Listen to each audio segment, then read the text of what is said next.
Assalamualaikum warahmatullahi wabarakatuh. Sebelum kita mulai perkuliahan kita, mari kita berdoa. Berdoa mulai. Doa selesai.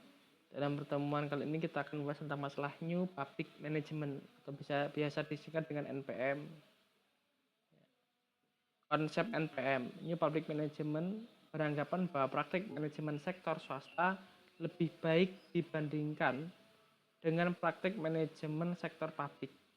Oleh karena itu, untuk memperbaiki kinerja sektor publik perlu diadopsi beberapa praktik dan teknik manajemen yang diterapkan di sektor swasta ke dalam mekanisme sektor publik, seperti mengenal manajemen strategik, pengadopsian mekanisme pasar, kompetisi tender, dan privatisasi perusahaan-perusahaan publik.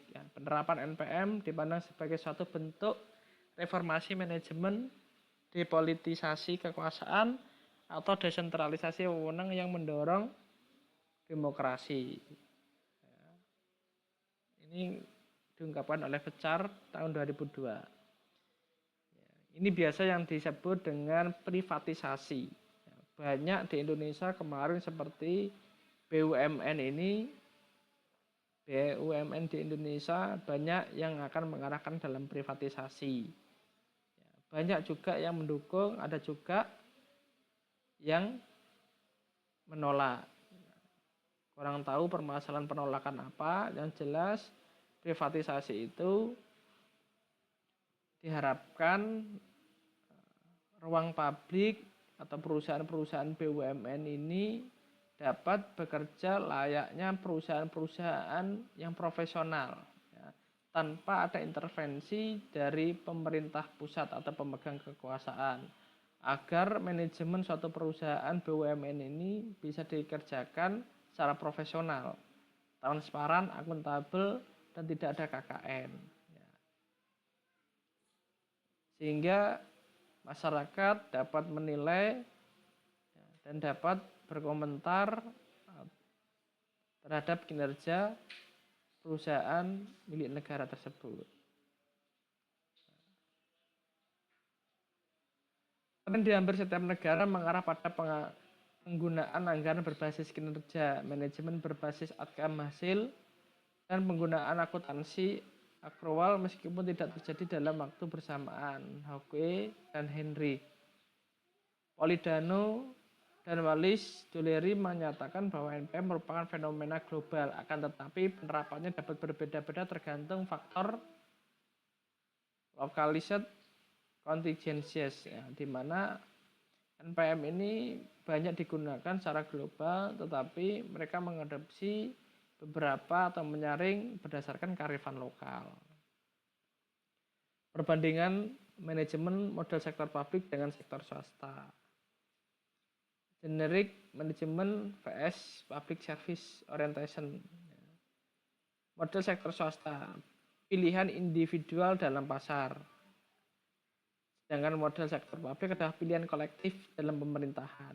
Jadi pemerintah ini menyediakan ruang publik atau fasilitas publik ini berdasarkan permintaan masyarakat secara kolektif, kebutuhan masyarakat, seperti adanya taman bermain, adanya rumah sakit, adanya kanal, aliran sungai, tempat pembuangan umum, pasar, semuanya adalah kebutuhan masyarakat yang tidak bisa diberikan oleh sektor swasta. Itu biasanya sektor publik lah yang memberikan permintaan dan harga, sedangkan publik adalah kebutuhan sumber dayanya, tergantung sumber dayanya, tertutup. Sedangkan publik ini harusnya adalah keterbukaan untuk publik. Berapa anggaran untuk pembuatan ruang publik, untuk pembuatan taman bermain, rumah sakit, semuanya harus dilaporkan dan bersifat transparan. Keadilan pasar.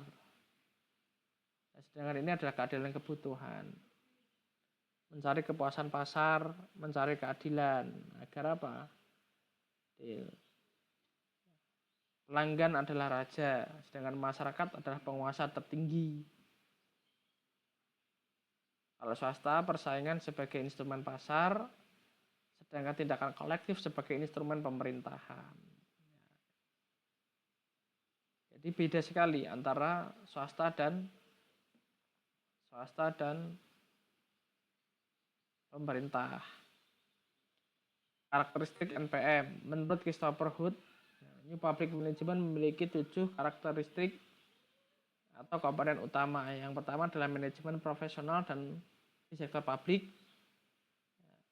Adanya standar kinerja dan ukuran kinerja, penekanan yang lebih besar terhadap pengendalian output dan outcome, pemecahan unit-unit kerja di sektor publik, menciptakan persaingan di sektor publik, pengadopsian gaya manajemen di sektor bisnis ke dalam sektor publik. Yang ketujuh, penekanan pada disiplin dan penghematan yang lebih besar dalam penggunaan sumber daya. Ya, jadi karakteristik NPM ini menginginkan bahwa sektor publik, pemerintah ya, dalam memberikan layanan publik seperti pengadaan jalan, pengadaan pasar, terus irigasi, subsidi dan macam-macam itu perlu adanya profesionalisme dalam berkinerja.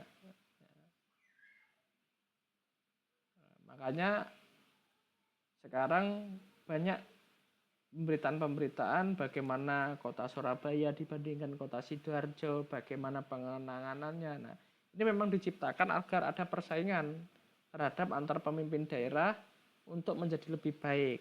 Surabaya lebih bagus, Sidoarjo lebih bagus dibandingkan dengan yang lain. Nah, ini memang sengaja dibuat seperti itu agar pemerintah daerah atau masyarakat bisa membandingkan dengan uang sekian, dengan kebutuhan sekian, apa yang mereka dapat dari pemerintah daerah. Nah, ini penting agar pemerintah daerah ada rasa tanggung jawab terhadap penyediaan sektor publik dan transparansi anggaran.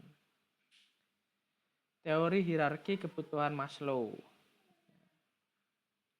Yang pertama, ya, dari NPM tadi kita harus tahu seorang pemimpin atau di sektor publik itu harus tahu apa saja sih kebutuhan-kebutuhan secara hierarki menurut Maslow dan macam-macam ya.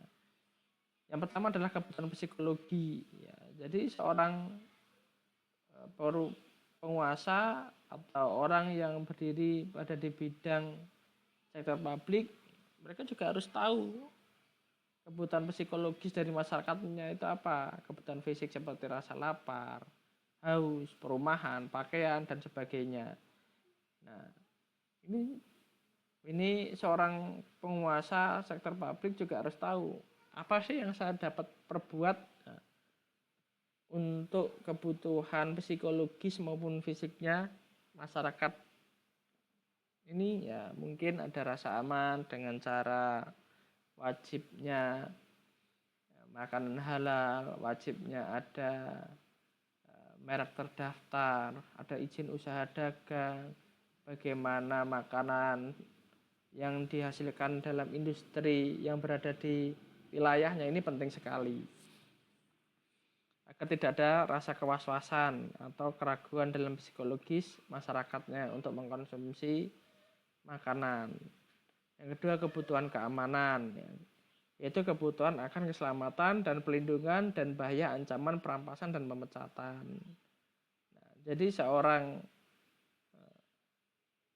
pimpinan dalam sektor publik ini perlu pemerintah ya, lebih fokus ke pemerintah ini lebih memberikan rasa aman, rasa keselamatan, perlindungan. Jadi bukan seperti yang terjadi yang kita rasakan di mana pimpinan dalam suatu pemerintah ini lebih mengarahkan kepada warganya terhadap pentingnya komunikasi ya. Mereka lebih menekankan pada kepelatihan, pengumuman, memberikan pengertian kepada masyarakatnya, memberikan tingkat keamanan yang ketat, ketegasan dalam bertindak. agar masyarakatnya ini merasa aman, dia berada di dalam lingkungan itu, apalagi investor-investor yang ingin menginvestasikan dananya untuk mendirikan suatu perusahaan. Salah satu sebagai menyerap tenaga kerja yang ada dalam wilayah tersebut. Ini penting sekali faktor keamanan. Yang ketiga, kebutuhan sosial. Kebutuhan akan rasa cinta dan kepuasan akan menjalin hubungan dengan orang lain. Kepuasan dan perasaan memiliki serta diterima dalam suatu kelompok. Rasa kecurangan, persahabatan, dan kasih sayang. Ya, maaf, ini bukan 4 ya. Kasih sayang. Ya, dimana kebutuhan sosial ini penting sekali. Ya, menindak tegas bullying, ya, menindak tegas orang-orang yang melakukan rasis. Ini penting sekali. Karena ini kebutuhan sosial, karena orang itu ingin rasa cinta, damai, saling dikasih dan mengasihi. Yang keempat, kebutuhan penghargaan, ya. Bagi orang-orang yang bekerja keras, yang melakukan kebermanfaatan hidup di sekitarnya, ada tokoh-tokoh yang sangat mendedikasikan dirinya untuk kebermanfaatan umat, ini penting, harus ada penghargaan. Jadi jangan sampai membuat klaster-klaster tertentu yang akan membuat pemecah belahan dalam satu wilayah. Ini sangat penting. Seperti salah satunya kemarin ini ada pengadiahan Piagam Mahaputra terhadap putra dan putri negara terbaik, ya, yang hidupnya didedikasikan untuk memberikan jasa kepada negara dan masyarakat. Ini penting, penghargaan ini akan memicu rasa apa? Rasa penghormatan atau reputasi atau prestasi yang dia kerjakan selama ini. Ini penting sekali. Yang kelima, kebutuhan aktualisasi diri, yaitu kebutuhan pemenuhan diri untuk mempergunakan potensi diri, untuk mengembangkan diri semaksimal mungkin, ekspresi diri dan melakukan apa yang paling cocok dengan dirinya. Nah, kebutuhan aktualisasi diri ini juga harus diatur dengan baik, ya. Tidak adanya, ya, kebebasan yang sebebas-bebasnya, tidak ada aturan-aturan khusus yang dimana kebebasan ekspresi, kebebasan beraktualisasi diri, mengembangkan potensi ini melalui pendidikan, melalui organisasi, adanya tempat-tempat pelatihan, ini penting. Tetapi semua ini juga harus ada landasannya, harus ada batasan-batasan di mana ekspresi atau berekspresi, kebebasan berekspresi ini tidak menyinggung ras, agar tidak terjadi diskriminasi terhadap keamanan. Konsep pengukuran kinerja di sektor publik mengacu pada konsep value for money, ya. Ya. Jadi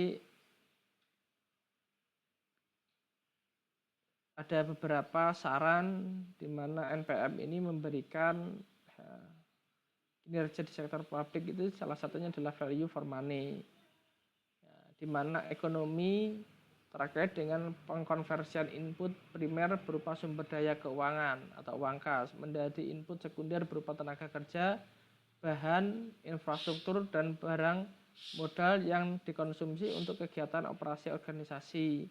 Organisasi harus memastikan bahwa dalam perolehan sumber daya input tidak terjadi pemborosan, ya. Jadi dalam pengadaan input, pengadaan outputnya dalam bentuk sektor publik atau pelayanan publik. Jadi seorang di sektor publik pun juga harus mengetahui dari manakah anggarannya, dari manakah dapat pendapatan anggaran tersebut, sehingga ada manajemen keuangan di situ agar tidak terjadi pemborosan atau apalagi dalam pengawasan korupsi. Efisiensi terkait dengan hubungan antara output berupa barang atau pelayanan yang dihasilkan dengan sumber daya yang digunakan untuk menghasilkan output yang efisien, ya, jadi sesuai. Efektivitas terkait dengan hubungan antara hasil yang diharapkan dengan hasil yang sesungguhnya tercapai. Efektivitas merupakan hubungan antara output dengan tujuan semakin besar, kontribusi output terhadap pencapaian tujuan, maka semakin efektif organisasi, program, dan kegiatan. Harus seefisien mungkin. Ada beberapa permasalahan dalam penerapan New Public Management. Yang pertama, adanya pasar lokal belum mampu bersaing dengan pasar asing jika menerapkan mekanisme pasar. Ini jika dilepaskan begitu saja, ya, maka ada beberapa pelayanan publik, ya, ada BUMN atau BUMD yang belum mampu memang benar-benar bisa bersaing dengan baik seperti sektor swasta yang terlatih. Yang kedua, penguatan pasar lokal sebelum privatisasi agar tidak didominasi oleh asing. Ya, sebelum melakukan NPM ini, seyogianya sektor publik ini melakukan penguatan pasar lokal dulu. Agar jika adanya privatisasi, ya, BUMN ini benar-benar mampu, sektor publik ini benar-benar mampu menguasai pasar jika dibandingkan asing. Yang ketiga, profesionalisme etos kerja mengutamakan kejujuran dan transparansi untuk menekan korupsi masih rendah. Ya, kita tahu sendiri bagaimana di sektor publik, di pemerintah itu masih sangat rentan terjadinya korupsi. Ya. Belum adanya profesionalisme maupun kejujuran dan transparansi untuk menekan korupsi. Bisa-bisa orang-orang yang bekerja jujur, etos kerja yang tinggi, melakukan transparansi anggaran terbuka, malah banyak yang disingkirkan. Ini sangat berbahaya sekali. Yang keempat, profesionalisme dalam pelaksanaan pengadaan pelayanan publik masih banyak diberikan pada kolega atau kroninya. Seharusnya jika NPM ini terwujud, maka sektor publik ini dalam melakukan pengadaan barang maupun pengadaan pelayanan publik ini memang benar-benar diadakannya tender. Adanya persaingan dalam melakukan tender, bukan diberikan kepada teman dekatnya, saudaranya, ataupun orang-orang sekitarnya saja. Yang kelima, minimnya profesionalisme penegakan hukum, kelembagaan, permodalan, dan kemampuan SDM. Ya, kita tahu sendiri, penegakan hukum ini penting sekali agar apa? Keadilan, rasa aman, kenyamanan, kepercayaan ini menjadi bumbu utama dalam suatu profesionalisme di sektor publik. Ya, itu mungkin sekilas tentang masalah New Public Management. Apa sajakah yang diharapkan dan apa permasalahan-permasalahannya. Ya, mungkin itu yang bisa saya sampaikan. Saya akhiri. Assalamualaikum warahmatullahi wabarakatuh.